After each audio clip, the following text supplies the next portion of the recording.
त्यामुळे आता प्रश्न असणार आहे की एकनाथ शिंदे यांच्या शिवसेनेच्या ताटात भाजप काय वाढणार. त्यामुळे एकनाथ शिंदे यांच्या सेनेला भाजप किती जवळ करतो या महापालिकेमध्ये, आणि भाजप जेव्हा काही देण्याची वेळ येते तेव्हा किती निष्ठुरपणे वागू शकतो हे विधानसभा निवडणुकांमध्ये आपण बघितलेलं आहे. दुसरा मुद्दा लक्षात घ्यावा लागेल तो ठाकरे बंधूंना. निवडणुकीच्या आधी तुम्ही एकत्र आलात म्हणून लगेच मराठीचा प्रश्न झाला असं होत नाही. तुम्ही नव्हतात म्हणून मराठीचा प्रश्न मरत होता आणि तुम्ही आलात म्हणून तो सुटणार आहे असं मानण्या इतका मतदार भाबडा नाही. कारण मुंबई तशी मराठी राहिलेली आहे का, की काँग्रेसचे अनेक नेते कॉम्प्रोमाइज्ड आहेत. नागपूरमध्ये सरळ सरळ दिसत होतं की तिथला काँग्रेस पक्ष सुद्धा देवेंद्र फडणवीस चालवतात की काय, कुठलीच सत्ता मिळणार नसेल, कुठल्या सत्तेचा वाटा कधीही मिळणार नसेल, तर त्यापेक्षा राहून काँग्रेसमध्ये राहायचं आणि भाजपचं खायचं असं करण्याचा पर्याय अनेक काँग्रेसजनांनी निवडला असेल. नमस्कार. महाराष्ट्रातल्या महापालिका निवडणुकांनंतरचा हा पहिला दृष्टिकोन. त्यामुळे आता निवडणुकीच्या निकालांविषयी फार बोलायची गरज नाही, कारण गेले 4 दिवस आपण हे सगळं बघतच आहोत आणि त्याचं चोथा होईल इतकं विश्लेषण केलं गेलेलं आहे. पण काही महत्त्वाचे प्रश्न या निमित्तानं आपण मांडायला हवेत.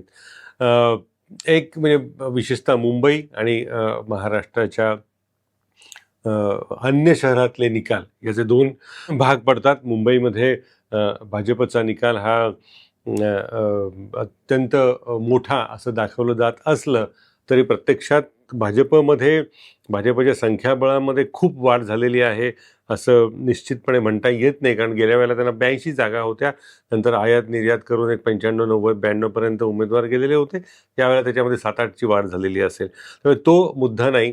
भाजपचा विस्तार हा देखील महत्त्वाचा नाही. पण मुंबईमधला महत्त्वाचा मुद्दा ठरतो तो ठाकरे बंधूंनी त्यांचा राखलेला बालेकिल्ल्यातला काही अंश. म्हणजे जिथे जिथे एकनाथ शिंदे यांची शिवसेना आणि उद्धव ठाकरे यांची सेना अशी जी लढाई झालेली आहे त्याच्यामध्ये अजूनही मोठ्या प्रमाणावरती उद्धव ठाकरे यांचा पाया भक्कम आहे असं चित्र दिसतं.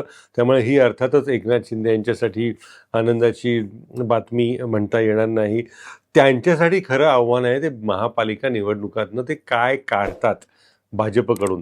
कारण या वेळेला इतका प्रचंड प्रमाणावर खर्च या सगळ्या राजकीय पक्षांनी केलेला आहे. म्हणजे एकेका मताची किंमत एवढी असू शकते हे यावेळेला दिसून आलेलं आहे. त्यामुळे सगळा प्रयत्न असणार आहे तो या किमतीची वसुली कशी करायची यासाठी. त्यामुळे एकनाथ शिंदे यांच्या सेनेला भाजप किती जवळ करतो या महापालिकेमध्ये हे पाहणं महत्त्वाचं ठरेल. आणि भाजप जेव्हा काही देण्याची वेळ येते तेव्हा किती निष्ठुरपणे वागू शकतो हे विधानसभा निवडणुकांमध्ये आपण बघितलेलं आहे. वास्तविक बिहारप्रमाणे महाराष्ट्राच्या विधानसभा निवडणुकाही एकनाथ शिंदे यांच्या नेतृत्वाखाली लढल्या गेल्या. तशा बिहारमध्ये तत्कालीन आणि आत्ताचे विद्यमान मुख्यमंत्री नितीश कुमार यांच्या नेतृत्वाखाली लढल्या गेल्या. पण बिहारला वेगळा न्याय लावला आणि भाजपने महाराष्ट्राला वेगळा न्याय लावला. बिहारमध्ये निवडणुकीनंतर मुख्यमंत्रीपद नितीश कुमार यांनाच दिलं गेलं. इथे मात्र लाडकी बहीणकार एकनाथ शिंदे यांना मुख्यमंत्रीपदावरनं डावललं गेलं. तसाच प्रश्न आता या निवडणुकीमध्ये एकनाथ शिंदे यांना भेडसावेल. याचं कारण असं की ज्याच्यातनं राजकीय पक्ष आपले खजिने भरू शकतात, खजिन्यांसाठी आवश्यक अशी स्थायी समिती असेल, बेस्ट समिती असेल, सुधार समिती असेल, यातलं भाजप त्यांच्यासाठी काय सोडतो हे महत्त्वाचं असेल. कारण या अंतर्गत भले ती आघाडी असेल, मग आम्ही हिंदुत्वासाठी, आम्ही सत्तेसाठी नाही वगैरे असले बंपक आणि बकवास कारणं सांगितली जात असतील तरी अर्थातच ही लढाई भाजप आणि एकनाथ शिंदे यांची सेना यांच्यामध्ये सुद्धा होती. एकनाथ शिंदे यांच्या सेनेला भाजपला स्वतःच्या बळावरती खूप जागा येऊ नयेत असं वाटत होतं. त्या खरोखर तशा आलेल्या नाही आहेत. त्याच वेळेला भाजपची मानसिकता अशी होती की एकनाथ शिंदे इतके ताकदवान होऊ नयेत की ज्यामुळे आपल्याला निर्णय घेता येणार नाहीत.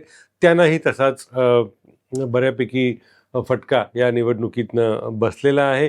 जेवढी ताकद आहे असं दाखवलं जात होतं त्याच्या अर्ध्याने सुद्धा ती समोर आलेली नाही. त्यामुळे आता प्रश्न असणार आहे की एकनाथ शिंदे यांच्या शिवसेनेच्या ताटात भाजप काय वाढणार.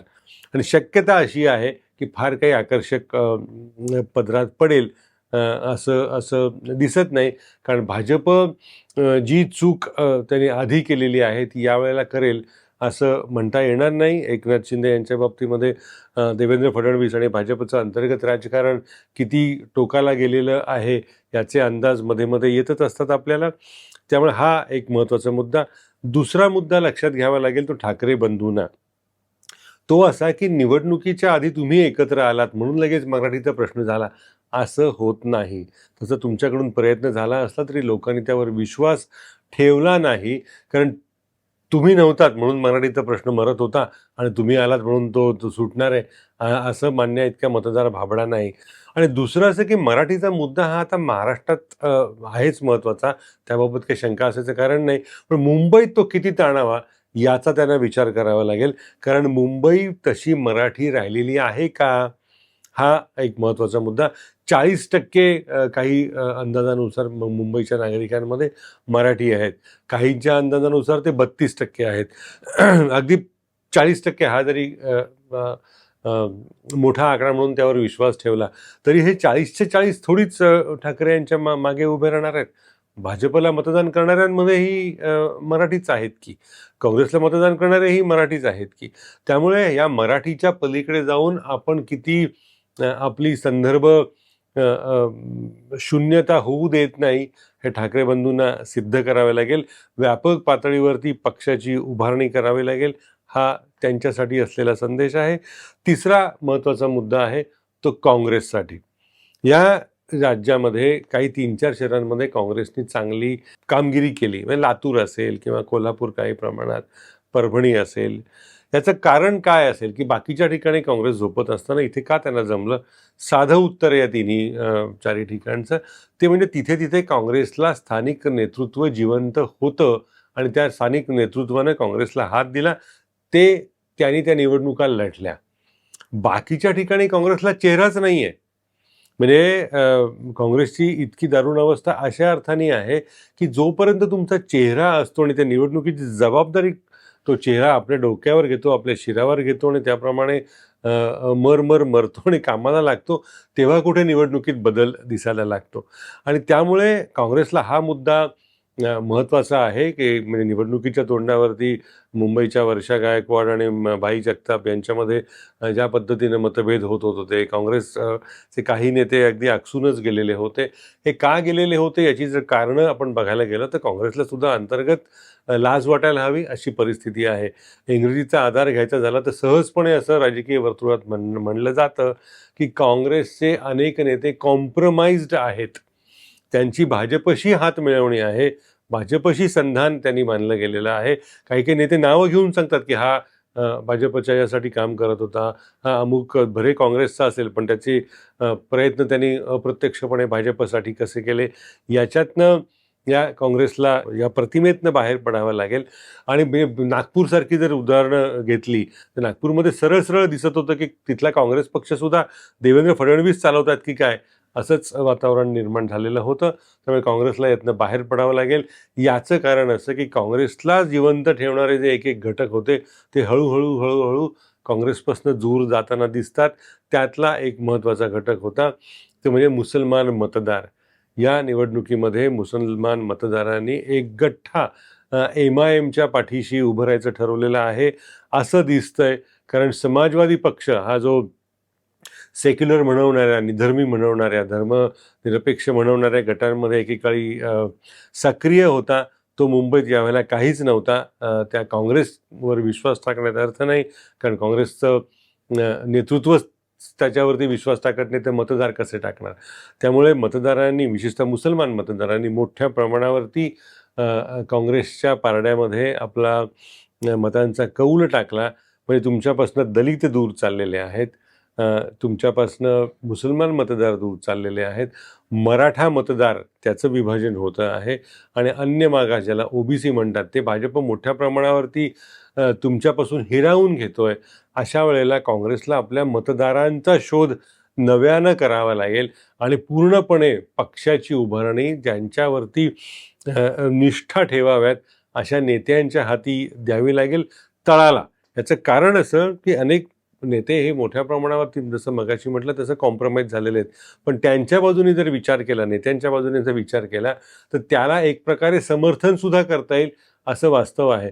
कारण काँग्रेसमध्ये राहून आपल्याला राजकीय आयुष्यात काहीच कधी मिळणार नसेल, कुठलीच सत्ता मिळणार नसेल, कुठल्या सत्तेचा वाटा कधीही मिळणार नसेल, तर त्यापेक्षा राहून काँग्रेसमध्ये राहायचं आणि भाजपचं खायचं, असं करण्याचा पर्याय अनेक काँग्रेसजनांनी निवडला असेल, तर ते चुकीचं आहे असं म्हणता येणार नाही.